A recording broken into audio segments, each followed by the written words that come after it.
సాయి కుమార్ గారు నమస్తే అండి.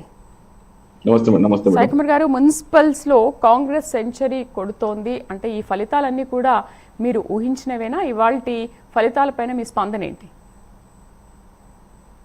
తెలంగాణలో పట్టణ ప్రజలు దాదాపుగా కాంగ్రెస్ పార్టీకి 90కి పైగా మున్సిపాలిటీలో ఓటేసిన ప్రతి ఒక్కరి ఓటర్ మహాశయులందరికీ చాలా చాలా ధన్యవాదాలు.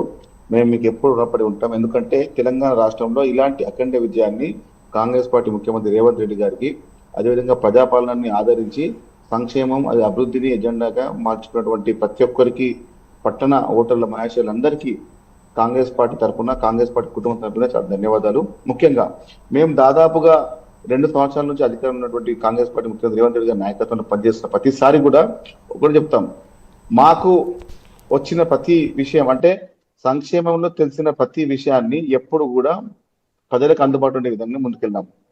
ఆ 2 సంవత్సరాల్లో ఒక పనితనమే పూర్తి విశ్వాసంతో తెలంగాణ పట్టణ ఓటర్ మహాశయులందరూ కూడా గతంలో ఎన్నలేని విధంగా నేడు కాంగ్రెస్ పార్టీకి 90కి పైగా మున్సిపాలిటీలు ఇవ్వడం అంటే కూడా మనకు ఎంతో అంటే కాంగ్రెస్ పార్టీ కుటుంబం చాలా ఆనందంగా ఉంది. రేవంత్ రెడ్డి గారి నాయకత్వాన్ని, మహేష్ కుమార్ గారి నాయకత్వాన్ని బలపరిచే విధంగా ముందుకెళ్ళినందుకు, అదేవిధంగా తెలంగాణలో అభివృద్ధి ఎజెండాను ముందుకు తీసుకెళ్తున్నందుకు, అదేవిధంగా చాలా మంది నాయకులు, బీజేపీ నాయకులు, బీఆర్ఎస్ నాయకులు, ఎంతో మంది నాయకులు కూడా వివిధ రకాల పథకాలు చేసినా కూడా రేవంత్ రెడ్డి గారి పైన పూర్తి విశ్వాసంతో, పూర్తి నమ్మకంతో, సంపూర్ణంగా పరిపూర్ణంగా ఆశీర్వదించినందుకు, ఆశీర్వాదం కూడా ఓట్ల ద్వారా వేసినందుకు కూడా వారందరికీ రుణపడి ఉంటాం. ప్రతి ఇంటికి, ప్రతి గడపకు సంక్షేమ పథకాలు అర్హతలు ప్రతి కుటుంబానికి ఇవ్వడమే కాంగ్రెస్ పార్టీ లక్ష్యం, కాంగ్రెస్ పార్టీ ధ్యేయం. ఎందుకంటే మేడం మీరు చూడొచ్చు, మనం ఎన్నికల్లో ఎన్నిసార్లు వాగ్దానాలు చేసినా కూడా నాయకులపై నమ్మకమే చాలా ముఖ్యం. ఆ నాయకులపై నమ్మకం ఉన్నప్పుడే కదా మనము ముందుకెళ్ళేది. అలాంటి విజయాన్ని ఇచ్చినందుకు ఓటర్ మహాశయులకు స్వతహా జన్మతహా పార్టీ పరంగా, తెలంగాణ రాష్ట్ర ప్రజల పార్టీ పరంగా కూడా మేము వాళ్ళకి తెలుసుకుంటాం. తద్వారా రాష్ట్రంలో ఇంకా 10 సంవత్సరాలు కాంగ్రెస్ ఉండే విధంగా అభివృద్ధి అనేది తెలంగాణకు ప్రతి గడపకు, ప్రతి వీధికి, ప్రతి వార్డుకి వచ్చే విధంగా ప్రయత్నాలు చేస్తూనే ఉన్నాం. ఆ చేస్తున్న విధానమే 2 సంవత్సరాల ముఖ్యమంత్రి రేవంత్ రెడ్డి గారి పాలనకు ఈ ఎన్నికల నిదర్శనము, ఈ విజయాలే మనకు తాకాలం అని చెప్తున్నాము.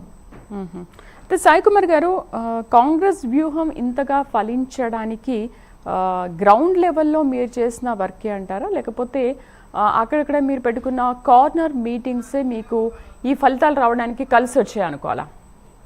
మేడం మీకు ముందు చెప్తున్నాను, రాజకీయ వ్యవహారాల్లో రేవంత్ రెడ్డి గారు చెప్పడం జరిగింది, నేను పంచాయతీ మెంబర్ కి, పార్లమెంట్ మెంబర్ కి ఒకటే విధంగా రాజకీయ వ్యవహారం చేస్తాను.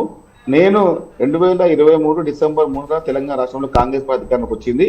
తద్వారా నాయకులకు, మాకు జెండా మోసిన కాంగ్రెస్ పార్టీ కార్యకర్తలందరికీ గెలిపించే పూర్తి బాధ్యత నేను తీసుకున్నాను అని చెప్పి అంటే ఇలాంటి ఎన్నికల్లో కూడా ఆయన కూడా ప్రత్యేక శ్రద్ధతో ప్రతి జిల్లా వ్యాప్తంగా, ప్రతి నియోజక వ్యాప్తంగా కూడా మన మీటింగ్ ఏర్పాటు చేసి తద్వారా నాయకత్వానికి, కార్యకర్తలకు పూర్తి భరోసాతో తెలంగాణలో ఉన్నటువంటి సంక్షేమ పథకాలు కాంగ్రెస్ పార్టీ కుటుంబ సభ్యుల ద్వారానే ప్రతి ఇంటికి చేర్చాలనే ఉద్దేశంతో ఆయన నిర్వహించిన ఈ రాజకీయ వ్యూహము, రాజకీయ సంబంధించిన సభలు కూడా స్పష్టంగా కాంగ్రెస్ పార్టీ నాయకత్వాన్ని, రేవంత్ రెడ్డి గారి నాయకత్వాన్ని బలపరిచే విధంగా ఉన్నాయి.